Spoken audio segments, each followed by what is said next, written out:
ये वही प्रधानमंत्री जी हैं जो बगैर किसी सूचना के भारत का सबसे बड़ा कथित तौर पर शत्रु कहा जाने वाला, मैं तो नहीं मानता हूं कि उतनी उसकी औकात है कि वो उतना बड़ा शत्रु है, लेकिन भारत में जो भी घटना घटती है उसका आरोप मढ़ा जाता है पाकिस्तान पर, और बगैर किसी सूचना के पाकिस्तान की धरती पर अपना जहाज़ उतार देते हैं। और लड़कते फुरकते, कोई योजना नहीं होती, इसलिए रेड कारपेट का भी इंतज़ाम नहीं है, स्वागत का भी इंतज़ाम नहीं है, वहाँ के सेना प्रमुख या कोई इनका स्वागत भी नहीं कर रहे हैं। ये जो है मुंह लटकाए नवाज शरीफ के घर पहुँच जाते हैं, बिरयानी खाते हैं। तो ये वो प्रधानमंत्री हैं, इतने साहसी हैं, इतने हिम्मत वाले हैं कि दुश्मन देशों की धरती पर भी अपना जहाज़ उतार कर और वो ज़बरदस्ती बगैर बुलाए बगैर दावत दिए धक्का मार के घुस गए उसमें, और जाके ज़बरदस्ती प्लेट छीन के खा के आ गए। ठीक है, तो आप इतने हिम्मत वाले हैं कि पाकिस्तान में नवाज शरीफ के यहाँ खाना खा सकते हैं घुस के, तो अपने किसानों के साथ बात भी नहीं कर सकते आप? ये कौन सा हिम्मत है? ये नीयत में इनके खोट है। तुम इतना नमक का पैकेट बांट रहे हो फोटो लगा के, आटा बांट रहे हो फोटो लगा के, चावल बांट रहे हो फोटो लगा के, दाल बांट रहे हो फोटो लगा के, तेल बांट रहे हो फोटो लगा के, वैक्सीन दे रहे हो फोटो लगा के, तब भी भरोसा जनता पर नहीं हुआ, हिंदू मुसलमान पर ही आकर लड़ोगे। ये इस बात को दर्शाता है कि प्रधानमंत्री जी और उत्तर प्रदेश के मुख्यमंत्री जी भी आपा खो चुके हैं, ये लड़खड़ा चुके हैं, बैकफुट पर आ चुके हैं। ये चुनाव में किसी भी तरह से कोई नया मुद्दा देना चाहते हैं जिससे एक भावनात्मक मतलब वोट होने लगे, लोग संपैथी आए, यार प्रधानमंत्री जी को कांग्रेसिया मार रहा था। कांग्रेस का मतलब हम लोग बोलते हैं ब्राह्मण, लेकिन इन लोग कांग्रेस को जबरदस्ती मुसलमान के खाते में इस पूरे मामले में किसको नुकसान ज्यादा हुआ, कांग्रेस को या बीजेपी? भाजपा को। भाजपा की तो पूरे भारत में जो सिख समुदाय है वो इसको अपनी बेइज्जती मान रहा है। वो कह रहा है कि पंजाब को बदनाम करने का षड्यंत्र किया गया है। ठीक है, और ये कहीं ना कहीं सच भी है, उनकी धारणा सही है। बताया जा रहा सुरक्षा में चूक।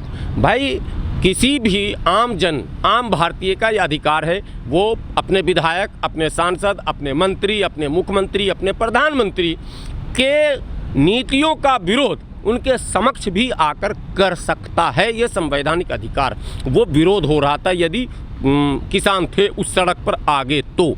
अब चूक किससे हुई? जब उस सड़क पर किसान थे तो क्यों मोदी जी के काफिले को जाने दिया गया? ये सवाल पूछा जाएगा, और वो पूछा भी गया, और वहाँ के एसएसपी को सस्पेंड भी कर दिया गया। सारी कार्रवाई हो गई। अब आप घूमना चाहते हैं इसमें कि चन्नी ने षड्यंत्र रच दिया, कांग्रेस ने षड्यंत्र, ये सब बकवास की बातें, ये सब राजनीति है, और इससे आपकी गरिमा और कम होगी। प्रधानमंत्री जी का छीछा लेदर हो रहा। सोशल मीडिया पर लोग मजाक उड़ा रहे हैं कि भाई ऐसा कैसे हो जाएगा, और चन्नी के बयान के बाद तो प्रधानमंत्री जी बिल्कुल एक्सपोज हो गए हैं। तो इसलिए ये मुद्दा बिल्कुल मैं समझता हूँ भटकाने वाला है, वर्गलाने वाला है, दिशाहीन राजनीति है ये। इसको कहीं से भी सकारात्मक राजनीति नहीं कहा जाएगा। और मैं समझता हूँ प्रधानमंत्री जी से मेरी विनती है व्यक्तिगत तौर पर कि देश में इस तरह की राजनीति न करें।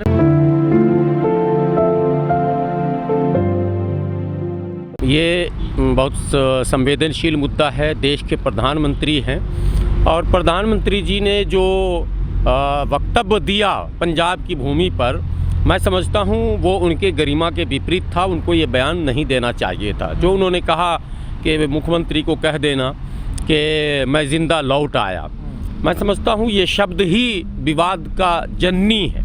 इसने विवाद को जन्म दे दिया। यदि इन शब्दों का प्रयोग न होता तो इतना विवाद नहीं होता। स्वर्गीय राजीव गांधी की काफ़ी तस्वीरें सोशल मीडिया पर वायरल हो रही हैं, और शायद मोदी जी को वो वीडियो देखनी चाहिए। स्वर्गीय राजीव गांधी की माँ जो आयरन लेडी के नाम से जानी जाती थी, और भारत में अब तक के तमाम प्रधानमंत्रियों में सबसे सफल और सबसे लोकप्रिय प्रधानमंत्री जो है वो स्वर्गीय इंदिरा गांधी को कहा जाता है, जिसने पाकिस्तान जैसे देश को दो टुकड़े में बांट दिया और डंके की चोट पे बांट दिया, और पाकिस्तान को घुटनों के बल लाया। पाकिस्तान के 90,000 से अधिक सैनिकों के हथियार डलवाए, और दुनिया में एक भारत की पहली बार धमक महसूस हुई स्वतंत्रता के बाद, आज़ादी के बाद। 47 के बाद पहले प्रधानमंत्री स्वर्गीय इंदिरा गांधी थीं, जिसके क्रियाकलापों का पूरे विश्व ने प्रशंसा ही नहीं किया बल्कि लोहा माना था। तो मैं बता रहा हूँ, तो स्वर्गीय इंदिरा गांधी की हत्या हुई थी। तो जब किसी की माँ की हत्या हो, किसी के बाप की हत्या हो, तो बच्चे पर उसका असर होता है। लेकिन स्वर्गीय राजीव गांधी जब प्रधानमंत्री बनते हैं तो आम जनों के बीच बड़ी ही सहजता और सरलता से वो जाते हैं, और आज भी वो तस्वीर वायरल हो रही है, वो वीडियो वायरल हो रही है। उसको आदरणीय प्रधानमंत्री जी को उस वीडियो को देखना चाहिए। भारत देश के आप प्रधानमंत्री हैं, भारत के आम जन यदि अपनी आवाज़ आप तक पहुंचाना चाहेंगे तो उसका मार्ग क्या होगा ये आज तक पता नहीं है। हम कहीं भी चिल्लाते रहें, बोलते रहें, वो ज़रूरी नहीं है कि वो मेरी सदा, मेरी आवाज़, मेरी फरियाद प्रधानमंत्री जी तक पहुंच जाए। तो इसके लिए प्रधानमंत्री जी को आम जनों से जुड़ा होना चाहिए। और वो तो कहते हैं कि हम जी गरीब के बेटा हैं, हमारी माँ बर्तन मांजती थी। अरे स्वर्गीय राजीव गांधी जी की माँ जो है वो तो प्रधानमंत्री थी, तब उनके बेटे ने कभी ये मतलब दूरी बनाकर आम जनों से नहीं रखी, और आप सिक्योरिटी के नाम पर आम जनों से इतनी दूरी बना रहे हैं, ये अपने आप में एक प्रश्न है। आप बनारस जाते हैं, रोड शो करते हैं, लाखों करोड़ों रुपए खर्च होते हैं, ट्रक के ट्रक फूल बरसाए जाते हैं और लोग आप पर फूल बरसाते हैं। तो बनारस की जनता और पंजाब की जनता में अंतर क्या था? अगर करीब ही कोई आ गया आपके, तो आप उसको स्वीकार कर लेते। उसके जो वो बेचारा आपके समर्थन में नारा लगा रहा था, जो वीडियो अब मार्केट में आए, पता तो चल गया आपको भी कि वो प्रधानमंत्री मोदी जी के जय जयकारा लग रहे थे, भारतीय जनता पार्टी जिंदाबाद, प्रधानमंत्री मोदी जी जिंदाबाद। तो आपका तो वो जिंदाबाद का नारा लगा रहे थे, और आपने स्वीकार भी नहीं किया। स्वीकार कर लेते, आगे बढ़ जाते, और आगे अगर किसान बैठे थे तो आपने तो तीनों बिल वापस ले लिया है। आपको तो अच्छा गोल्डन चांस था, पहली बार आप जाते, आप कहते कि जो कुछ हुआ हमने तो आपसे गलती भी मान ली, अब आप बताओ और क्या मामला, मैं उसको भी सुन लूँगा। सुनना क्यों नहीं चाहते हैं, और आप सीधे क्यों नहीं सुन सकते हैं? इतना हंगामा, मतलब पूरे दिल्ली को बर्बाद किया, पूरी दिल्ली को मैंने पिंजड़े में कैद कर दिया, और 1 साल तक लोगों को सड़क पर रखा, तब जाकर आप तक बात पहुंची। बात यही तो समझी जाएगी। अगर पहले पहुंच गए होती तो पहले बिल वापस हो गई होती। तो ये दूरी 1 साल की जो दूरी है, तो 5 साल में 5 ही बात पहुंचेगी प्रधानमंत्री जी के यहाँ तक। तो देश तो यहाँ 125 करोड़ का है, तो कैसे काम चलेगा 125 करोड़ के लोगों का? एक सवाल। मीडिया तो बिलबिला रहा है। नहीं, मीडिया तो एक ही दिन बिलबिलाया था, उसके बाद बैक फुट पर आ गया। बिलबिलाया क्या था? उसने तो बहुत कुछ कह दिया था, लेकिन वो एक ही दिन में जब वीडियो सारे वायरल हुए और ऑपरेशन जब आप जैसे लोगों ने शुरू किया, तमाम पत्रकारों ने सोशल मीडिया पर, और एक एक तस्वीरें जब सामने आने लगी, तो ये मीडिया तो खुद ही बैक फुट पर आ चुकी है, और भाजपा के लोग बैक फुट पर आ चुके हैं। अब धरना प्रदर्शन भी किसियानी बिल्ली खंबा नोचे, कुछ लोग अभी दुआ कर रहे थे, कुछ उनके अल्पसंख्यक सेल के जो भाजपा के हैं वो प्रार्थना सभा, वो दरगाह पर चादर भी चढ़ाने गए, उनकी जान की अमान और सुरक्षा की मांग। अब आप कह रहे हैं एसपी जी को विशेष अधिकार प्राप्त है, और सदन में इसके ऊपर कई बार बहस हो चुकी है।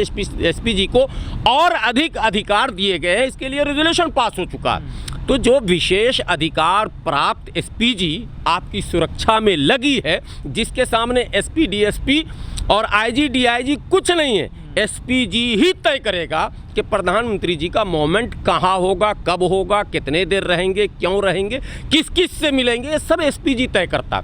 तो एसपी जी की पूरी टीम जब आपके पास थी, तो आपको वहाँ रोका किसने और क्यों रोका, और फिर एसपी जी ने वो बातें सारी सार्वजनिक क्यों नहीं की?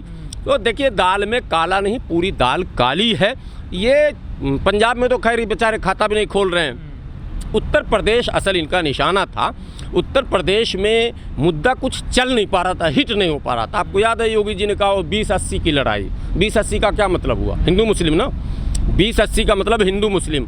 और मैं कहता हूं अगर 20-80 की लड़ाई हो जाती, मगर बहन जी को पता नहीं क्या हो गया, बहन जी अगर 1 साल पहले मैदान में आती तो 20-80 का ही लड़ाई होता।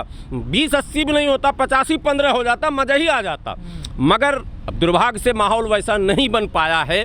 तो अब ये 20-80 रट रहे हैं, यानी हिंदू मुस्लिम। दूसरे, किसानों को ये मैसेज चला गया कि मोदी जी मतलब 10 मिनट 20 मिनट खड़े रह जाएंगे एसपी जी घेरे में, मगर हमसे बात नहीं कर सकते हैं निकल कर बाहर, ये भी मैसेज गया। तीसरे, किसानों को भी ये लगा कि हम तो अपनी मांग को लेकर थे और प्रधानमंत्री जी ने हमें हमलावर करार दे दिया। पर बात क्या करनी थी, वो तो फैसला हो चुका है। नहीं, अभी कहीं कुछ नहीं हुआ। सिर्फ 3 कृषि कानून आपने वापस लिए हैं, एमएसपी पर गारंटी नहीं हुई है, जो एफआईआर हुए थे वो विड्रॉ नहीं हुए हैं, बिजली बिल का मामला नहीं हुआ है, अभी वो पराली का मामला नहीं हुआ है, कई मामले अभी लंबित हैं। तो कमेटी एमएसपी पर नहीं तो चुनाव के बाद नहीं होगा ना। ये लोग चुनाव से पहले इसलिए घेरा घेरी कर रहे हैं कि भाई चुनाव से पहले इसको तय कीजिए और लिखत में तय कीजिए। पर किसान नेता कह रहे हैं जांच होनी चाहिए, गलत हुआ पीएम मोदी के साथ। नहीं, गलत ओहो, गलत तो पूरा रूट ही गलत हो गया, पूरा ही रूट गलत हो गया। प्रधानमंत्री जी को बाय रोड जो इस जगह ले जाया गया, वो जाना रुकना, वहाँ उस रूट पर किसान का होना, ये सब गलत था। लेकिन ये मुद्दा इसमें किसान कहीं दोषी नहीं है, जो मैनेजमेंट करते हैं एसपीजी और पुलिस वाले। आप इसके अलावा और कोई जांच नहीं आपने कहा सोशल मीडिया पे बड़ी मजाक बनाई जा रही है और वाकई में मीम मजाक बनाया जा रहा है मोदी जी को, तो ये लोग पहले सोचते नहीं हम क्या करने वाले हैं, क्या होने वाला है। नहीं, देखिए ये क्या होता है, ये एक खेल है, ठीक है, शतरंज का कोई खेल है, तो उसमें कुछ लोग बगैर सोचे भी चाल चलते हैं कि क्या पता वो तुर्प का पत्ता नहीं बोलते, एक का कभी भिड़ जाए, गोटी कभी फिट हो जाए। कोई ज़रूरी नहीं कि गोटी, सारे चाल सफल नहीं हो सकते और सारे चाल आपको सकारात्मक संदेश देने वाले नहीं हो सकते हैं, कुछ नकारात्मक भी हो जाएंगे। और कभी कभी ऐसा होता है कि अपने ही बुने हुए जाल में इंसान फंस जाता है। तो ये जो घटना घटी है, इसमें अपने बुने हुए जाल में ही मोदी जी फंसे हैं।